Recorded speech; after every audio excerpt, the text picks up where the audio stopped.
their tourney hopes alive. We'll talk all this and much more coming up on College Crossfire. What the hell's the rest of it? Here's the rest of it. Taylor's not even here to defend himself. I'm so excited.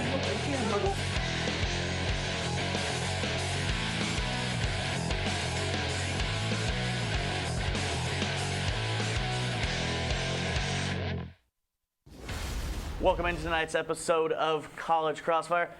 Before we introduce tonight's panel, I'll give you a quick update on the Texas Tech basketball game. It is the Longhorns leading 17-12, just under 10 minutes left to go in the first half. And with that, we'll introduce tonight's panel. First up, it's last week's champion, Karthik Raja. Karthik, thanks for coming on. Yeah, it's good to be back. It's always good to defend the title. Yeah, and in the middle, we haven't seen him in a while. He just reappeared from out of nowhere, though. It's Jett Beachum. Jett, what's going on, man? Not much, man. Just back from the cold weather. Hey, glad to have you back.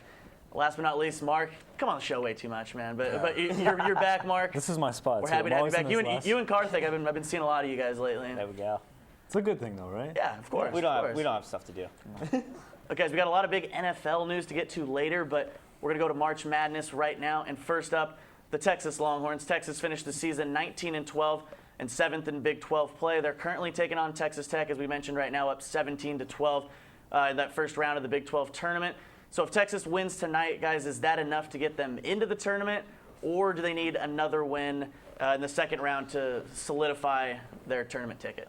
I mean, I think at this point it's winning, we're in. Just one win's all it takes. Just win tonight and that's it? Yeah, I mean, we're Texas. Like, I mean, yeah, it's kind of conceited to say, but hey, we bring the money, we bring the tickets, we bring the excitement. I mean, I don't know how long we'll be in the tournament, but hey, at least we're in. All right, Jett? Personally, I do believe if Texas wins tonight, they for sure solidify a spot. I mean, obviously, a win against Iowa State definitely solidifies, no doubt in my mind. But, you know, Texas, I mean, even though they are 7th in the Big 12, which is technically out of 10 teams, it's the Big 12 is, in my opinion, and a lot of people's opinions, the best conference in basketball.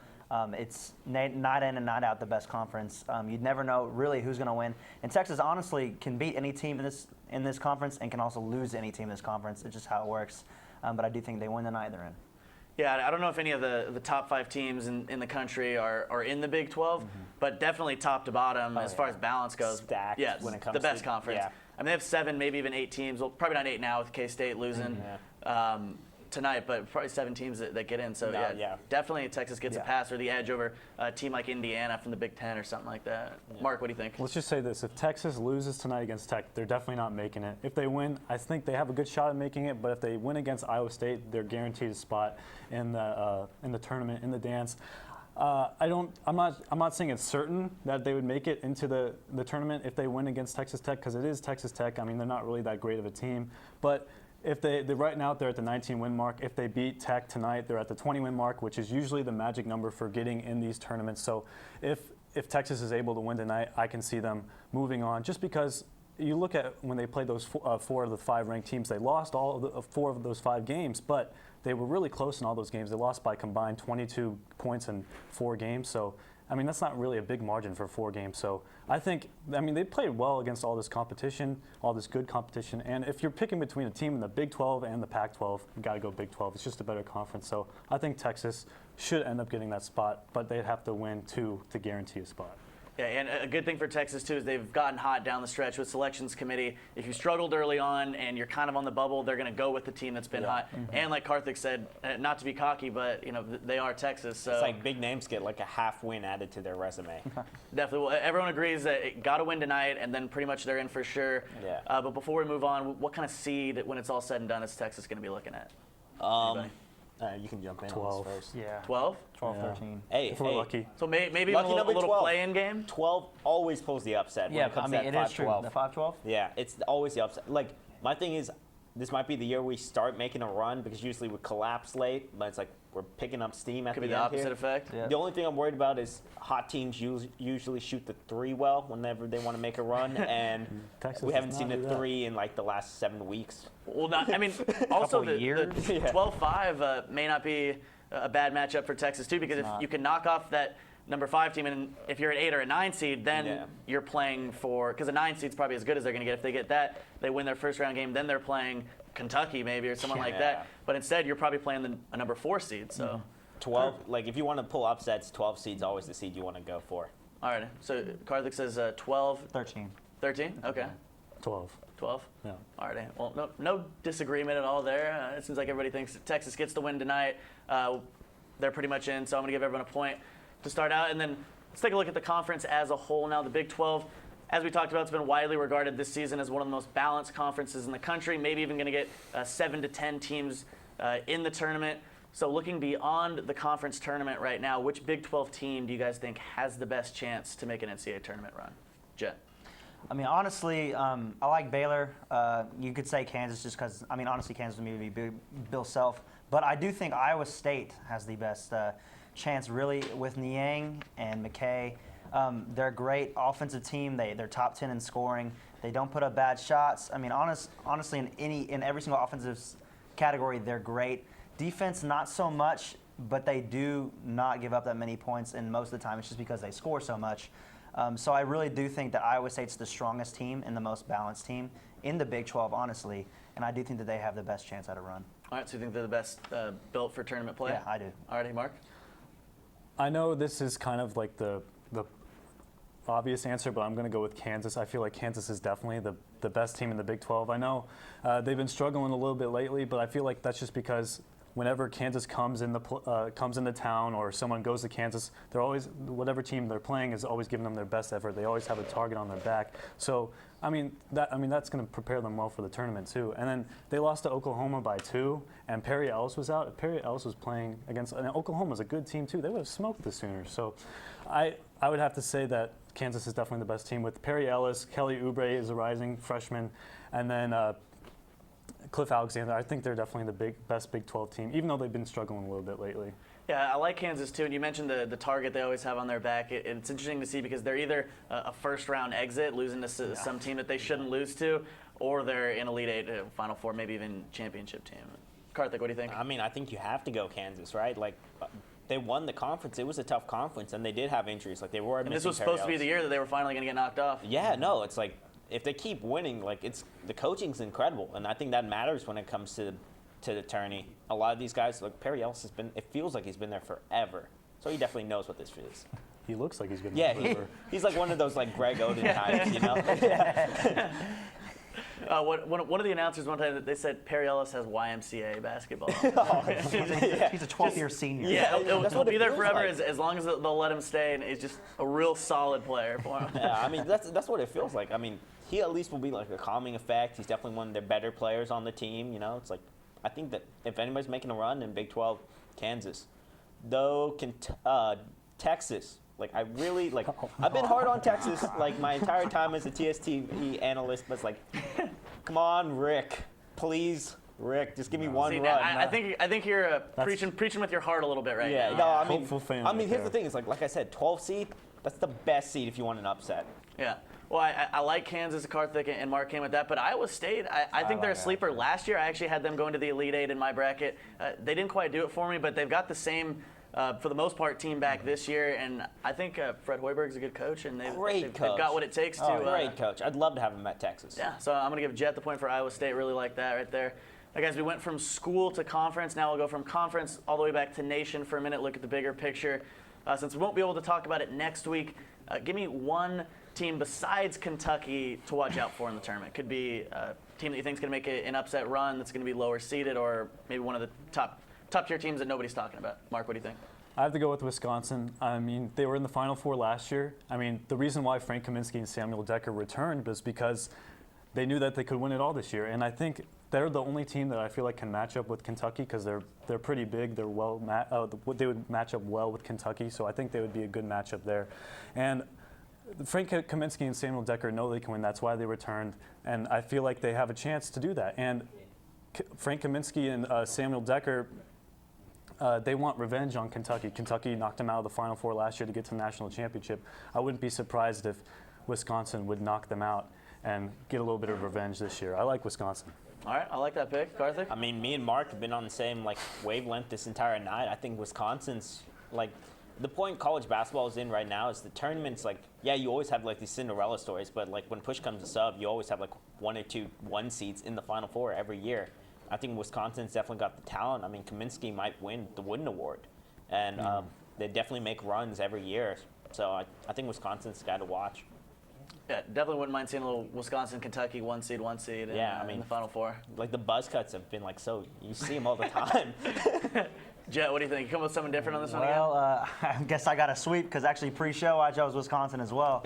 You know, as Mark said, Kaminsky and Decker. I mean, they're amazing. They're a team that it's not really just built on one player. Of course, Kaminsky. You know, if people focus on him, he kicks it out. He's a great passer. Honestly, one thing that people don't look at. People focus on him. The other teammates come at it and shoot, and they make shots. They're one of the best shooting teams in the nation. They play great defense, and I mean, honestly, it's a team that's almost unstoppable. When I watch them, I watched them play Minnesota on TV last week, and it's like you think that you could stop them, and then Kaminsky passes out, hits it, and then someone passes Kaminsky, he turns around, shoots the J. I mean, it's like from everywhere. So, I mean, honestly, Wisconsin, I'm going to sweep it right here. I think they're definitely a deep threat. Final Four team last year. They might win it all. All right, I'm going to give everyone a point regardless, but before we go to break, since you guys all chose Wisconsin on that, maybe a team that's going to be seeded, I don't know, maybe 8 to 9 range. Texas, we're doing it, baby. Homer, hey, you're going to lose your point now for being a homer. Yeah, here's the thing. I've never been a homer of Texas basketball. If like the one viewer out there goes back through the archives, you can find out I've been pretty harsh on Rick Barnes, and I just feel like that'd be the most Rick Barnes thing possible. It's like the one year we might fire him, he goes on a run. All right, Jett, you guys got another sleeper or something? I feel like Duke. I mean, they're not really a sleeper, but I feel like they could definitely match up well. I like going with the top seeds. I feel like the top seeds have been usually successful, but I'd say Duke. Long as Duke stays healthy, they might. Robert Morris. Hey. Hey, I'm going sleeper Belmont. All right. All right. Well, guys, everyone's getting a point. That's going to take us to our first break of the night. Coming up next, we'll go over all the big NFL news from the past couple days. Stay tuned.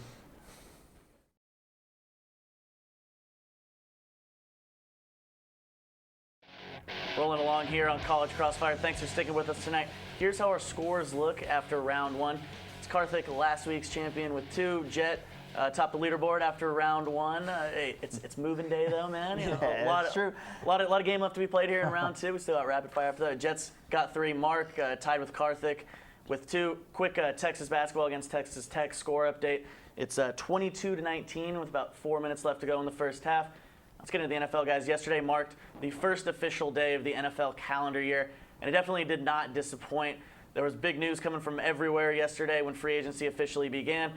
Top talent flying all over the place, being exchanged for everyone.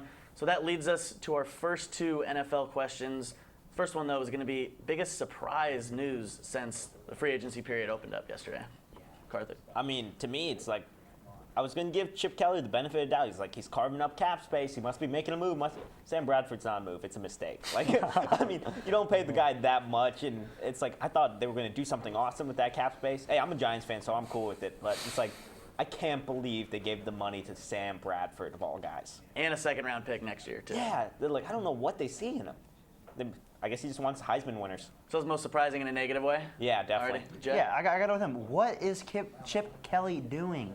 First of all, and he switches Nick Foles. Not only is it getting Sam Bradford, but he trades away Nick Foles as well, who's a lot cheaper than Sam Bradford. And then he gets rid of Trent Cole. For maybe a little bit more potential, but Yeah. about the same amount of production so far. Yeah, exactly. And then you get rid of Trent Cole, who's a great defensive player. LaShawn McCoy.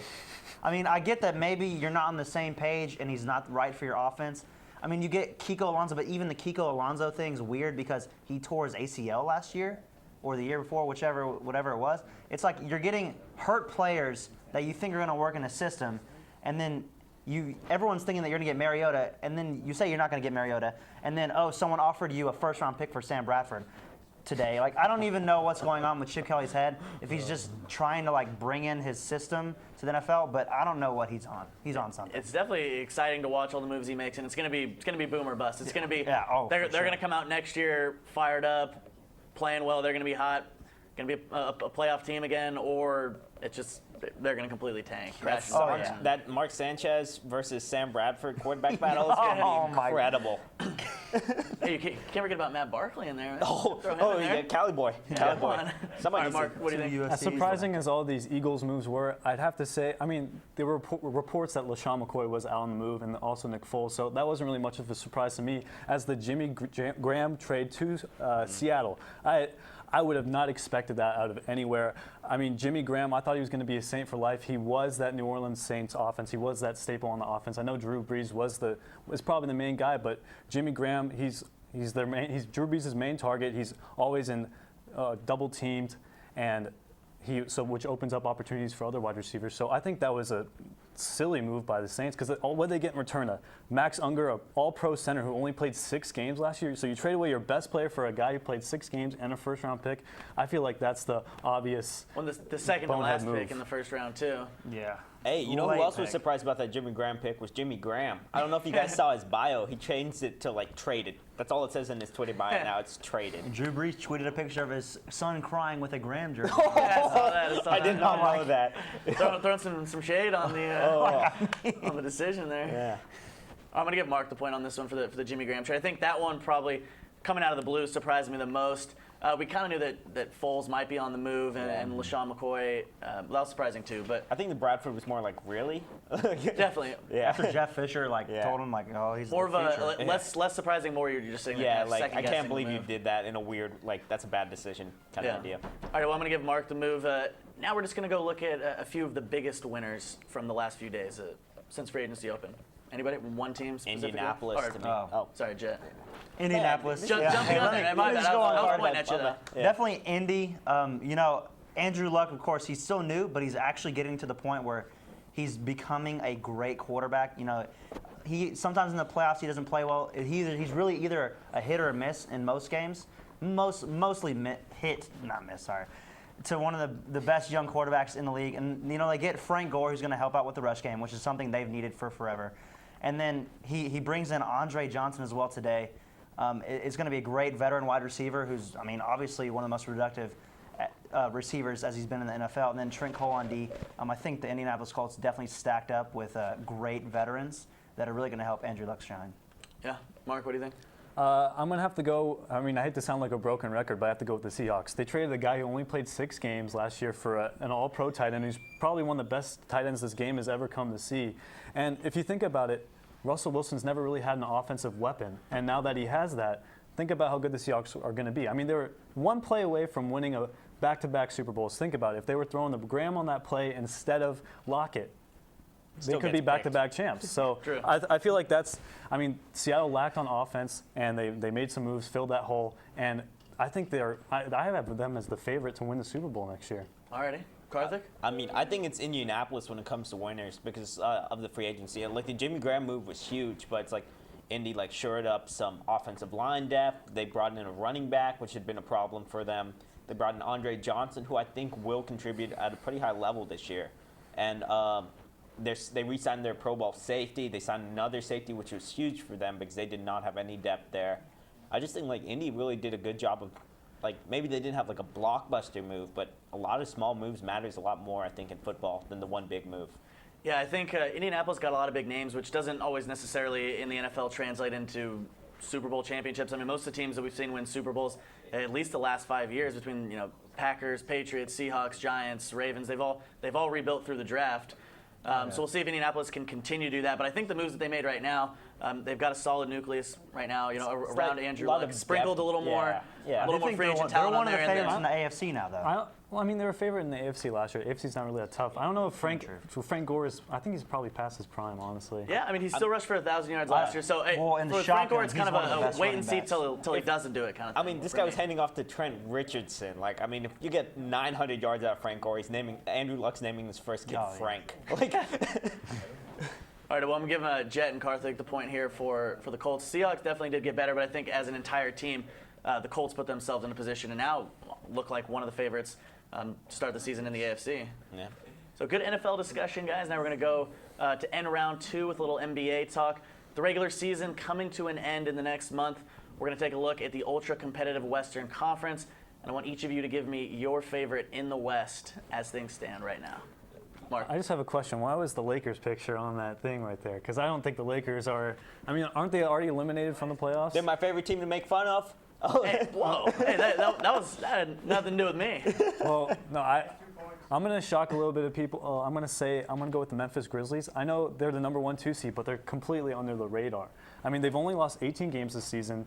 They're 5.5 games behind the Golden State Warriors for first place in the Western Conference. And they have a bunch, and the reason why they're so under the radar is because they have a bunch of quiet superstars. Mike Conley, Mark Gasol, Zach Randolph. I mean, these guys, they never get any attention from the media, which is good. So they'll be able to sneak quietly past these other teams in the Western Conference, get to the finals. And they're the best defensive team in the league. They only give up 95 points a game, which is the best in the league. So I like Memphis. That's who I have going to the finals. Okay, we've got one for the 2 seed Memphis. I mean, I say, like, you can't watch the league right now and not think the Warriors. That being said, I think the worst matchup for the Warriors is Memphis, but the Warriors are top 10 defense, top 10 offense. I mean, they possibly have the MVP on their team. They might have the Defensive Player of the Year on their team in Draymond Green. They might have Coach of the Year on their team. Their assistant coaching staff is stacked as well. I mean, I think it's just unfair to not say the Warriors at this point. They've given you no reason to doubt them. Jett? I mean, and I agree. I mean, the Warriors' best road record. They've lost 2 games at home all season. Yeah, you play when you have home field advantage the entire time. You play 4 games at home. It's going to be pretty hard for anyone to go in Golden State and beat them, especially with that hype crowd now. I mean, bandwagoners, you could probably say. But I mean, and even if the Warriors are down, like knowing that they can knock threes almost at will with Stephen Curry and the Splash Brothers. I mean, it's just amazing. And it's not just Clay and Curry. You can pass it down low. It's just what the Warriors are doing, even with care. Like, you can't stop them. Honestly, I think the Warriors are going to win the championship this year. My problem with Curry though is if he's not on or if he's shut down, they can easily be beaten.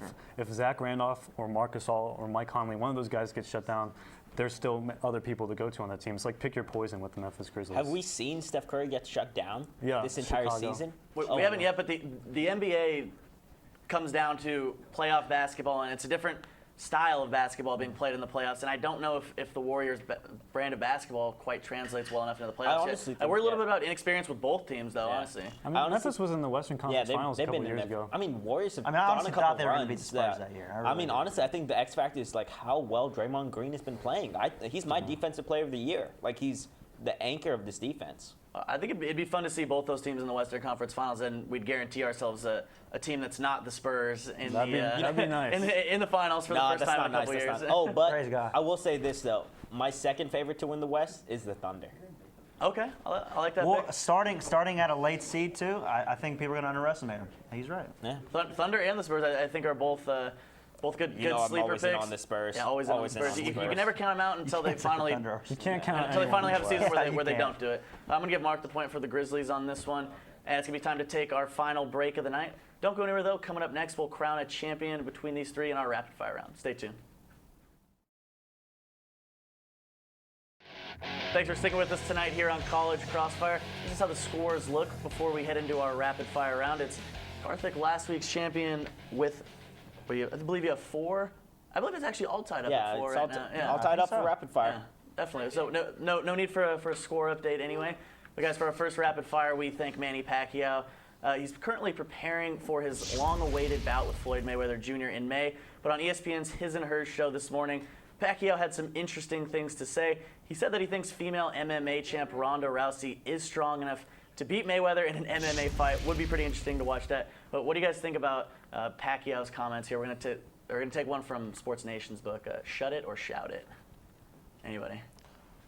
Yeah, I don't even know that format. You're gonna have to. No, just shut. Like, should he shut his mouth or should he yeah. shout I it mean, out for I the think, world to hear? Honestly, I think Mayweather's gonna shut him for him. Like, I just think Mayweather's gonna win it. I think he's kind of trying to throw some radio angles and stuff. I just don't think he's that great at it. I miss Ali. He was much more creative with it.